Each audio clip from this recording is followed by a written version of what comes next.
একজন সাহাবী তাবিজের ব্যবসা করেন নাই। ঝাড়ফুঁক করেছেন, ঝাড়ফুঁক করা জায়েজ আছে, রাসূলুল্লাহ করেছেন, সাহাবায়ে কেরাম করেছেন। ঝাড়ফুঁকের জন্য কোরআনের মধ্যে 2টা সূরা শুধু ঝাড়ফুঁকের জন্যই আল্লাহ নাজিল করেছেন, একটা সূরায়ে ফালাক আর একটা সূরায়ে নাস। সুবহানাল্লাহ বলেন। মানুষের ক্ষতি করতে পারে, জাদু টোনা করতে পারে, সেজন্য রাসূলুল্লাহ বলেছেন, লক্ষ্য করেন হাদিস, সূরায়ে ফালাক সূরায়ে নাস 3 বার পড়বে ফজরের পরে, 3 বার পড়বে রাতে শোয়ার সময়, পড়িয়া হাতের মধ্যে ফু দিয়া এই হাত দুটো মাথা থেকে শুরু করে শরীরের মধ্যে ডলে দিবে। রাসূলুল্লাহ নিজে এটা করতেন। আল্লাহ রাসূল বলেছেন, এই আমল যে করবে, দুষ্ট জিন, দুষ্ট শয়তান, দুষ্ট মানুষের অনিষ্টতা থেকে আল্লাহ তাকে হেফাজত করবেন।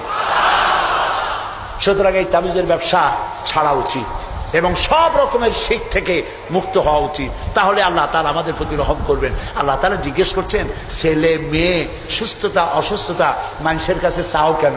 আলাইসাল্লাহু বিকাফিন আবদা। আবার শোনেন, কে বলতেছেন কথা? আলাইসাল্লাহু বিকাফিন আবদা। আমি আল্লাহ, আমি কি আমার বান্দার জন্য যথেষ্ট নই? আপনারা বলেন অবশ্যই যথেষ্ট। চিল্লায় বলেন অবশ্যই যথেষ্ট। তা আল্লাহ তাআলা যদি যথেষ্ট হন, তাহলে আমরা শিরকের কাছে কেন যাব?